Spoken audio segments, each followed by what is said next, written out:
Aujourd'hui, on va parler d'un des mécanismes clés des prédateurs relationnels, une des techniques de manipulation qu'ils aiment utiliser, le gaslighting.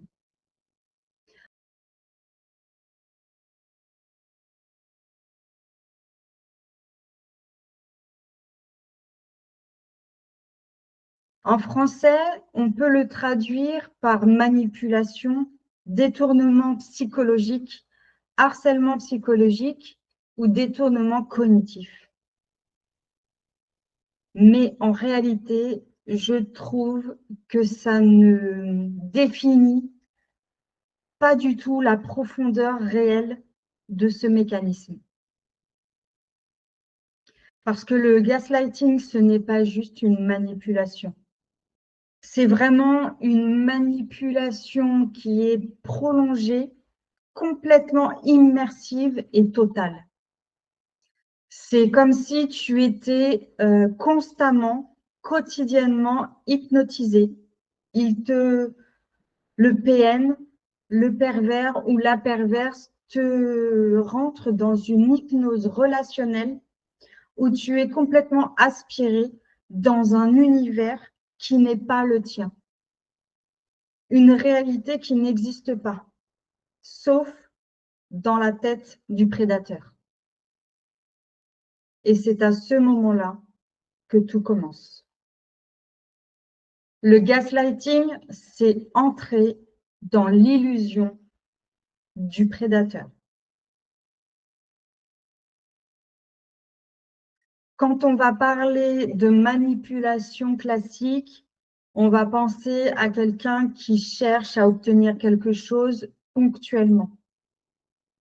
Un service, un avantage, une faveur. Oui, ça, c'est bien de la manipulation. Mais quand on a affaire à un prédateur relationnel, on n'est plus du tout dans la même dimension qu'une simple manipulation. Dans une relation intime, le gaslighting devient une hypnose. Ce n'est pas une hypnose comme celle que je pratique, où là, on libère, on guérit, on est dans quelque chose de positif. Là, pas du tout. Eux, ils utilisent une hypnose qui t'arrache à toi-même pour te faire rentrer à ton insu dans leur illusion. Progressivement, sans t'en rendre compte, tu es absorbé par leur monde, par une illusion dans laquelle eux-mêmes vivent. Parce que le prédateur relationnel ou la prédatrice, il s'auto-hypnose lui-même. Il se crée un personnage, un rôle, un univers, et il t'entraîne avec lui.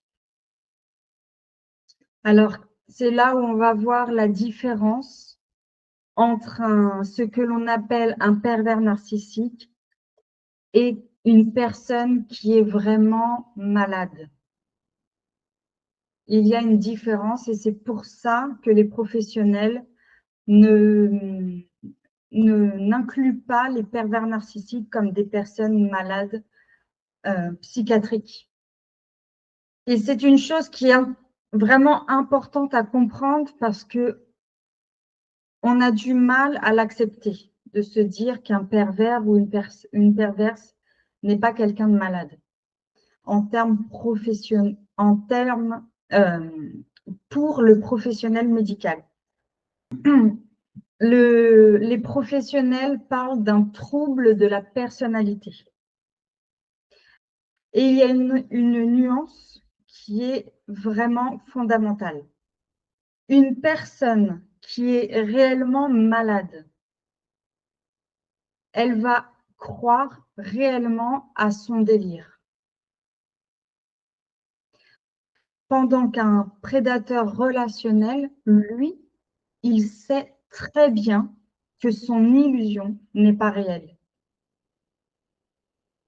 Il sait qu'il ment, Il sait qu'il manipule, il sait qu'il détourne, il sait qu'il fabrique un monde fictif. Mais il préfère son illusion à la réalité, parce qu'il ne supporte pas la réalité de ce qu'il est vraiment. Ça fait toute la différence. Et c'est exactement pour ça que le gaslighting existe. C'est sa manière à lui ou à elle de te forcer à jouer dans sa pièce de théâtre pour soutenir son illusion. Parce qu'en réalité, sa vie, toute sa vie, tout son monde, son univers, c'est un peu sa création, son film ou sa pièce de théâtre. Alors, qui est vraiment le prédateur relationnel?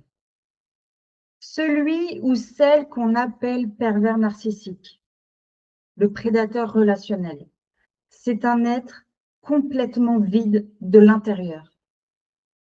Un être qui est sans attache, sans amour, sans sens et sans âme. Vivre dans cet état, c'est une torture permanente. Il ne peut pas vivre la vie, il ne peut que la survivre. Ils sont complètement incomplets, déconnectés d'eux-mêmes, et ça, on ne peut pas l'imaginer, mais c'est un supplice. Alors, pour ne pas avoir à affronter ce vide constant, il se crée une illusion, un monde, un univers où il est, où elle est l'être supérieur, le plus puissant au-dessus de tous. Mais cette illusion n'a aucun sens s'il reste seul. Ils ont besoin des autres pour donner vie à leur monde fictif. Et c'est là que la prédation commence. Alors pourquoi est-ce qu'ils ont besoin d'une cible ou d'une proie? Tout simplement parce qu'un prédateur ne peut pas être seul dans son illusion. Sinon, l'illusion n'existe pas.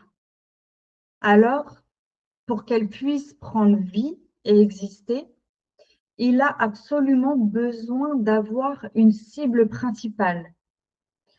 On pourrait dire aussi une égérie ou le rôle principal de sa pièce de théâtre. Donc, cette personne, c'est ni plus ni moins sa proie. C'est elle, c'est sur elle qui va faire porter tout le poids psychique, émotionnel et identitaire. Alors pourquoi? Pourquoi il fait porter à sa proie ce poids qui est le sien? Parce que, comme nous le savons, le pervers ne supporte pas son propre néant intérieur.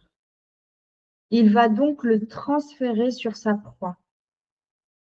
Alors, elle devient sa poubelle émotionnelle, elle va absorber tous ses tourments, elle va porter ses contradictions et elle va aussi servir de miroir dans son illusion. Et puis, autour, dans son monde, si on élargit un petit peu le regard, on va apercevoir qu'il y a des figurants, des amis, de la famille, des collègues. Tout le monde a un rôle dans sa fiction. Le gaslighting, c'est entrer dans un univers psychotique. Quand tu deviens la cible, tu n'entres pas dans une simple manipulation. Tu entres dans un univers psychotique. Mais cet univers psychotique est orchestré par quelqu'un qui ne l'est pas. Et c'est ça l'enfer. Parce que toi, tu es une personne saine, sensible, lucide. Mais dès que tu mets un pied dans cet univers, tu es directement happé. Tu perds tes repères, tu doutes de toi et tu t'enfonces. C'est exactement comme des sables mouvants. Plus tu te débats et plus tu t'enfonces. Et le gaslighting, c'est une descente progressive dans une illusion où il n'y a ni porte, ni fenêtre, ni issue.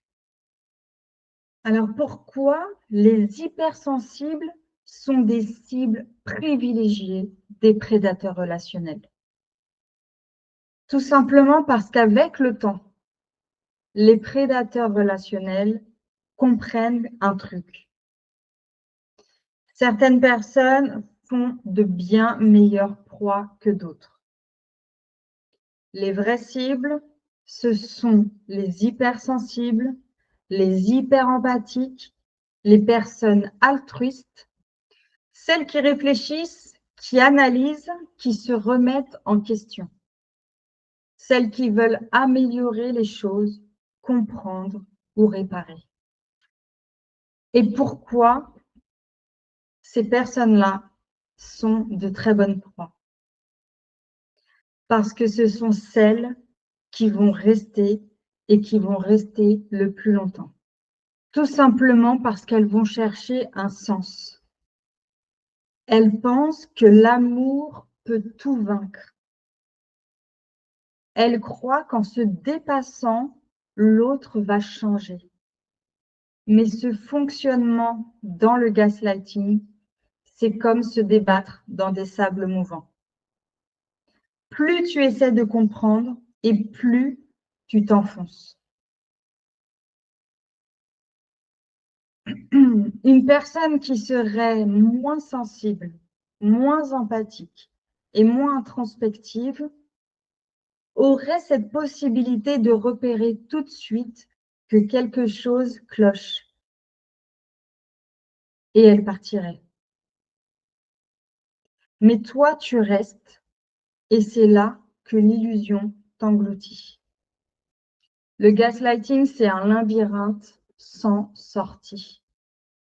Les portes n'en sont pas, les sorties sont des illusions, les chemins mènent à des cul-de-sac. Et chaque pas te perd un peu plus.